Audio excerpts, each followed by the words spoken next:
All right, got my encoder on the front, and that is my remote.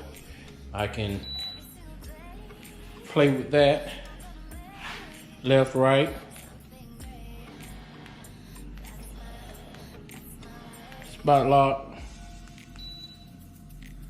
Now, spot lock won't work until I try to take it off course, and then it'll try to bring itself back. Yeah, anywho. Can't really see the blade moving. Okay, got one rod holder on the front. Here's my E drive. She's hooked up. That's reverse. Forward. And I know a lot of people were talking about having a lag time between going from reverse to forward or forward to reverse. I don't have a delay. As soon as there's no delay at all. So everybody knows about my Dakota lithium setup. Everybody's plugged up. Let me go ahead and turn him off on the front. Everybody knows what that looks like. Well, I'll do a separate video on that. I took my GoPro pole, Railzilla off the back, which would usually go here. Oh, sorry, Railblazer. You would usually go on the back side here, right there. But I went ahead and attached it to my seat. That way I can either put my backup anchor light on the back side of that, you know. So this is Railblazer also.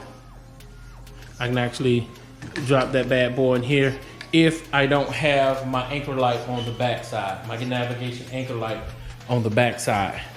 And I'm gonna walk you through that here in a second.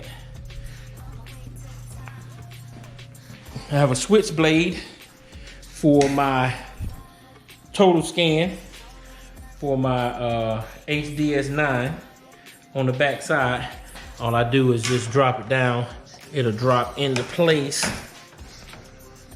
And then I can get my side imaging on my fish finder. And then I got my Lowrance HDS9 on my ram mount, which I've actually got attached to the deck here. And then I got my ram mount for my iPhone, which I'm gonna walk you through my actual yak power that I have in my first well here. I can either operate it directly from the actual hardwired remote, or I can operate it on the app that comes that you can download from the App Store. And then I'm gonna walk you through that here in a second. And here's my AquaView camera that I'm gonna walk you through here in a second. I'm gonna bring that up real quick, and I'll go through my pages real quick. I'll bring up video. Okay, right here is my control. I'll turn it on right there, and there we go. Yep, and as you can see, it works pretty well with no problem. There's my GoPro. Hey, look at there, I'm filming. It's all good. Then I can take the pages out.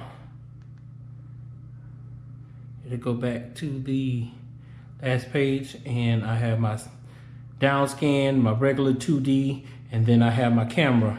It comes in handy when I'm sitting on a drop and I'm actually drop shotting. At the end of the day, it comes in real handy. I can actually see if I'm sitting on crappie or if I'm sitting on white bass or whatever.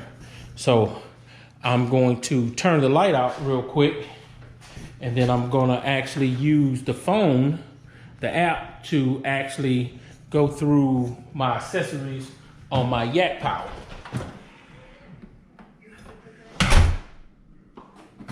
So as you can see, it's nice and dark. I'm gonna come over to, of course, my iPhone has pretty much closed. So no different from using the wired remote, I'm gonna use the phone in order to operate my yak power. My nav lights, there is, it's beautiful.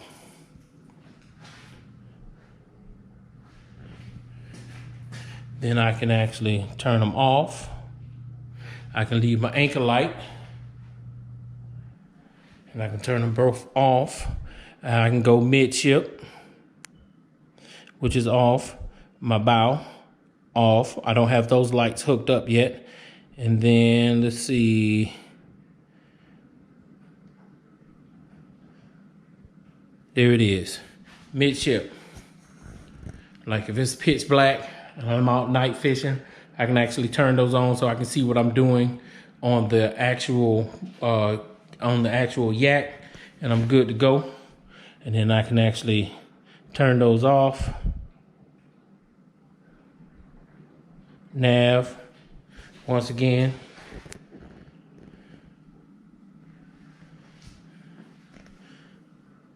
And then I can turn the whole setup off completely. And then if I want to turn it back on, then I can turn my navs off. Back on.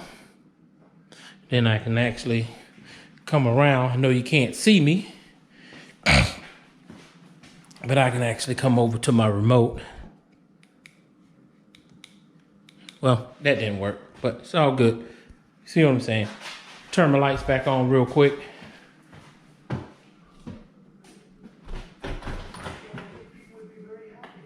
Go over some of the stuff that I got. I got an extra front porch. So if I don't want to take my troll motor out, or if I don't want to run the E-Flex drive, I can actually put my pedals back on. I can use my pedals. This is my switchblade for my 2D imaging for my fish finder.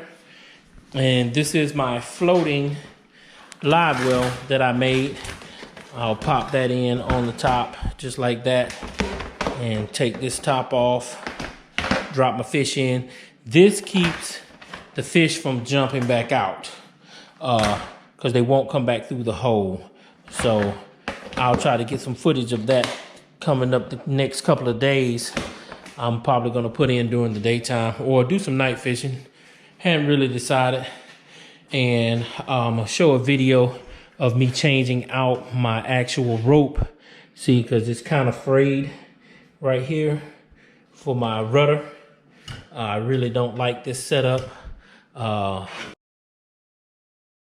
We can go over some stuff that, some issues that I've had since I've had the Blue Sky. One of the most is this seat and the knobs. It won't lock me in place, and I'm a pretty big guy. So as you can see, as I take it off, it has split. I don't know if you can see that right there. It's cracked. So I can't really tighten the seat up like I want to. So I'm looking for an alternative. If anybody out there has one for me, just respond down in the comments and let me know what your solutions were. As you can see, I keep all my rods up on the inner wall of my garage, and it's a simple setup where all I did was take some wall anchors and I spaced them out enough where I could balance my rods on the screws. So keeps me from having to lay them on the ground or put them together, and it cuts down on the clutter and keeps my wife happy. So you know how that goes. And I did the same thing for my paddle up top. you know. And then my extra rods, I built the rod rack over on this side out of 2x4s and leftover pallets, pretty much. And I got rods on the inside of there too, you can't see. And of course, my little fishing room is kind of a mess right now, but I'll get to all of that eventually. And I still have my pedals up top, and I still have the original setup that comes with the pedals, so if I want to switch them out, I can. I got a backup, and I don't use the rod holder that comes with it. It just gets in the way, so I got rid of it pretty much. And I got some spare boxes, so if I want to do a setup for my batteries on a different scale, I can. I have one here, one there. I charge my batteries in here also. You know, I go with the Duracell, you know, battery charger. She works great. I don't have any issues with it. So other than that, thank you for your attention.